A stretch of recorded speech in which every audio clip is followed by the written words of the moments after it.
सभी पूर्व सैनिक भाइयों और वीरांगनाओं को सम्मान भरा सैल्यूट।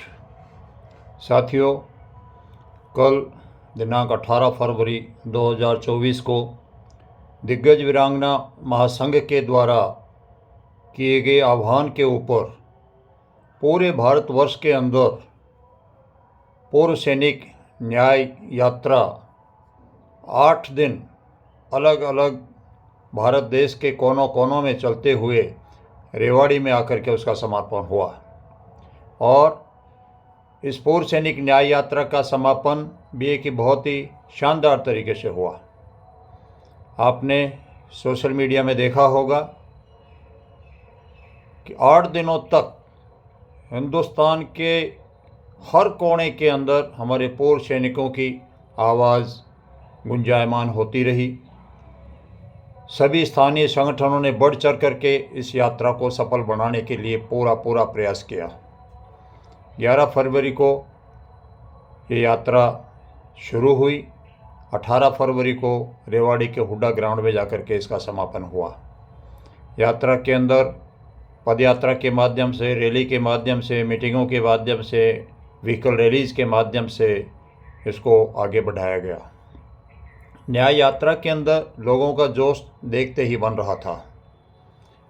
और कल 18 तारीख को, क्योंकि आप सभी को पता है कि किसानों का आंदोलन चल रहा है, इसलिए खास करके हरियाणा और पंजाब के अंदर आने जाने पे भी रोक है। इसके अलावा नेट भी सही काम नहीं कर रहा है। इस वजह से महासंघ ने अपने अपने राज्यों के संगठनों को निर्देश दिए थे कि अल्प समय के अंदर यहाँ संभव नहीं है, रास्ते में कई परेशानियाँ हो सकती हैं, इसलिए अपने अपने राज्यों के अंदर ही एक बड़ा आयोजन करें। और बहुत सारे राज्यों से बहुत ही अच्छी रैली आयोजित की गई। इसके समाचार व्हाट्सएप के माध्यम से आप सभी ने देखे और सुने भी होंगे। कल की रेवाड़ी का विशेष आकर्षण रहा 111 मीटर लंबे तिरंगे की तिरंगा यात्रा। झुंझुनू से हमारे वेटरन ब्रह्मानंद जी रोहिला के नेतृत्व के अंदर उदय सिंह शेखावत और अन्य टीम उनकी झुंझुनू से पहुंची और रेवाड़ी के अंदर आकर के तिरंगा यात्रा का आयोजन किया। और आप देखिए, समर्पण देखिए, जोश देखिए, लगन देखिए हमारे पूर्व सैनिकों की। आप सभी को पता है कि कल ज़बरदस्त शादियाँ थी पूरे हिंदुस्तान के अंदर। और ये जो तिरंगा यात्रा लेकर के टीम झुंझुनू से आई थी, उन्होंने यात्रा का समापन किया और उसके बाद में आग्रह करने के बावजूद भी वो श्रेय नहीं लेना चाह रहे थे।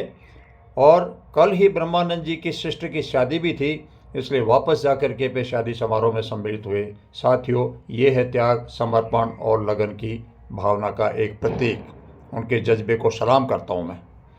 दूसरा, यात्रा 11 तारीख को जैसलमेर से शुरू हुई और वो एक दूसरे को रिले सिस्टम के थ्रू हैंडओवर करते करते जयपुर पहुंची और जयपुर से कल ही वो रेवाड़ी के अंदर आकर के जो जैसलमेर से चला था पूर्व सैनिक न्याय यात्रा का बैनर और झंडा, वो कल रेवाड़ी के अंदर जाकर के न्याय यात्रा के समापन का हिस्सा बना।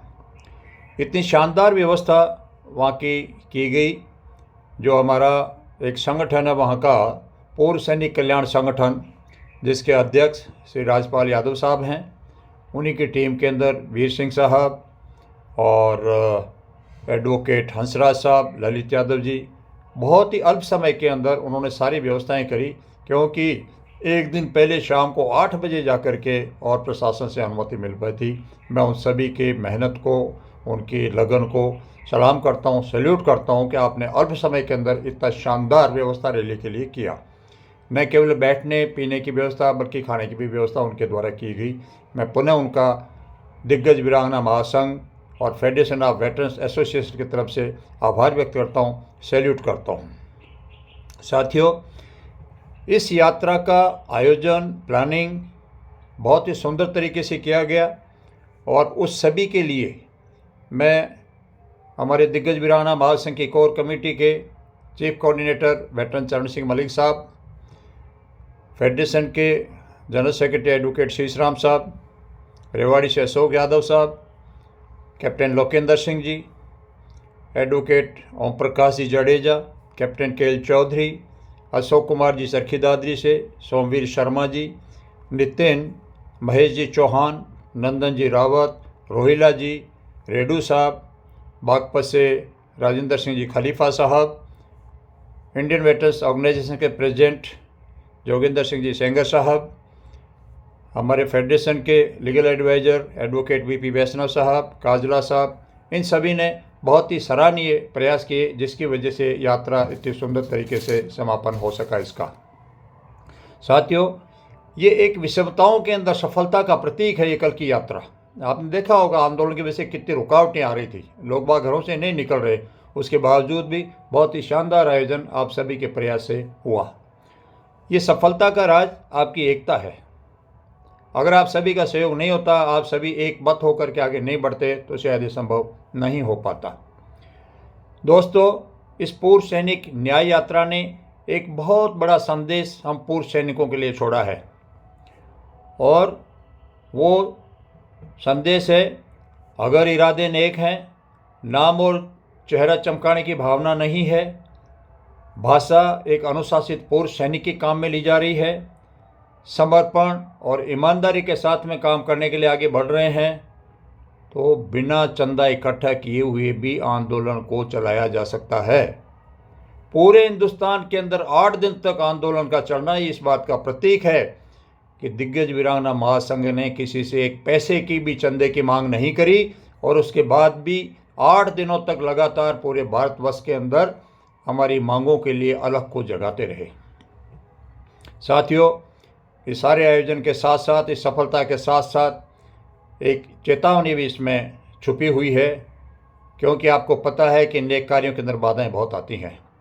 आपकी एकता और इस सफल होते आंदोलन, हो सकता है कुछ लोगों को रास ना आए, अच्छा ना लगे, तो आप सबसे मेरी रिक्वेस्ट है कि ऐसे तत्व जो भ्रम फैलाकर आपकी एकता को तोड़ने का प्रयास करेंगे, उनसे सावधान रहिए।